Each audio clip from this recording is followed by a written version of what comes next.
हर्ष गुप्ता जी, महाराज जी आपके चरणों में कोटि कोटि प्रणाम। महाराज जी, भोरी सखी जी के द्वारा बोली गई ये पंक्ति, हूं तो नीच सबन नीचन में, अब तुम ही आन धरोरी, कब हूं तो श्री लाडली ऐसी कृपा करोरी। महाराज जी मुझे विचलित कर देते, क्योंकि इतने बड़े महान संत के इतने द्रवित भाव, महाराज जी हम जैसे नीच तो। देखो, जब भक्ति रंग लाती है, अहंकार नष्ट हो जाता है, तो सब में महानता दिखाई देती है और अपने में नीचता दिखाई देती है। देखो, सूरदास जी महाराज इतने बड़े महापुरुष हैं कि स्वयं भगवान सामने बैठ करके पद सुनते हैं और वो आंख मूंदे हुए पद सुनाते हैं। वाह वाह, स्वयं भगवान करते हैं, बाबा और सुनाओ।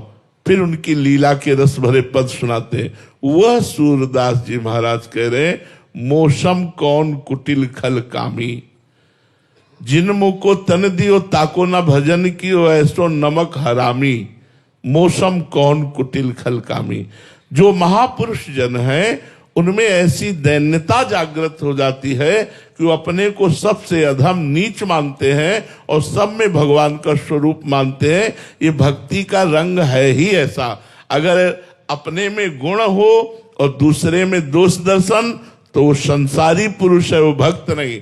अपने में दोष दर्शन, दूसरे में गुणों का दर्शन, ये भक्त का लक्षण है। इसलिए भक्ति का रंग ही है, तृणादपि सुनीचेन तरोरियु सहिष्णुना, अमानिना मान देन कीर्तनिया सदा हरि। अपने को तृण से नीच समझना और सबको सम्मान देना, वृक्ष के समान सहनशील होना, किंचन मात्र भी सम्मान ना चाहना, निरंतर भगवान का सुमिरन करना, ये सब भक्त में आ जाता है। जो ईमानदारी से सच्चाई से भगवान का भजन करते हैं उनके हृदय में ऐसा ही होता है।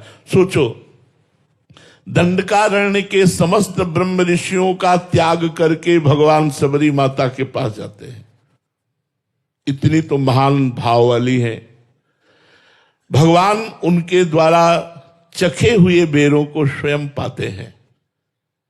भगवान नवधा भक्ति की स्तुति सबरी जी की करते हैं और सबरी जी अपने मुख से, जिनके सामने ब्रह्मराम बैठे हुए हैं, क्या कह रहे हैं? अधम ते अधम अधम अति नारी, तीन माह में मति मंद अघारी। हे पापों का नाश करने वाले प्रभु, मैं अधम से अधम, प्रभु मैं अधम हूं। आप सोचो, जिनके सामने भगवान बैठे हो अधम कैसे हो सकता है? तो महापुरुष है। हनुमान जी महाराज विभीषण जी से मिलते हैं, विभीषण जी से अपना परिचय बताते हैं और बाद में कहते हैं, असमय अधम सखा सुनु, मोहू पर रघुवीर। मैं ऐसा अधम हूं, पर मेरे पर भी भगवान की कृपा है। हनुमान जी ज्ञानी नाम अग्रगण्यम बुद्धिमताम वरिष्ठम, भक्ति के आचार्य। तो ये रस ही ऐसा भक्ति का है, जब हृदय में आता है तो अपने में नीचता का अनुभव होता है और सब में भगवान का अनुभव होता है। यही भक्ति का रंग है। इसीलिए बड़े बड़े महापुरुषों ने अपने को नीच, अधम, पतित ऐसा कहा है। जितेंद्र पाल जी कानपुर से, राधा वल्लभ श्री हरिवंश गुरुदेव। गुरुदेव, भगवान ने मांग की है, निर्मल मन जन सो मोहि पावा, मोहे कपट छल छिद्र न भावा। गुरुदेव, क्या केवल निर्मल मन हो जाने से भगवान की प्राप्ति हो जाएगी? और निर्मल मन कैसे होता है महाराज जी? उस निर्मल मन होने पर भगवान की प्राप्ति नहीं, निर्मल मन ही भगवान हो जाएगा। इंद्रियाणाम मनस्यास्मि, इंद्रियों में मैं मन हूं, भगवान श्री कृष्ण कहते हैं। मलिन मन होने के कारण, जैसे दर्पण है ना, मलिन होने के कारण हमें कुछ दिखाई नहीं देता, लेकिन जो ही दर्पण साफ हुआ तो अपना प्रतिबिंब दिखाई देने लगता है। ऐसे जहां निर्मल मन हुआ तो उसी निर्मल मन में भगवान विराजमान है, उसी मन में विराजमान। इंद्रियाणाम मनस्यास्मि, तोरा मन दर्पण कहलाए। उसी मन दर्पण में भगवान का साक्षात्कार हो जाता है। और मन निर्मल करने के सांख्य योग, कर्मयोग, भक्ति योग, अष्टांग योग, ये सब साधन है।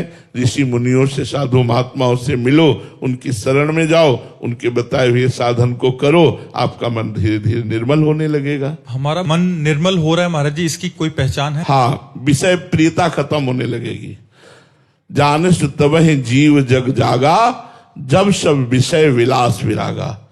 हमारे ऊपर सत्संग का प्रभाव पड़ रहा है, हमें विषय प्रियता अच्छी न लगे, मान सम्मान अच्छा न लगे, भीड़ जय जयकार ये सब अच्छी न लगे, एकांत में बैठ कर के कोई मुझे जाने ना, मैं राधा राधा रटूं और प्रभु के लिए रोऊं, बस ऐसा जीवन व्यतीत करने की जब इच्छा होने लगे तो जान लो भगवान की विशेष कृपा हो गई, गुरुदेव की विशेष कृपा हो गई।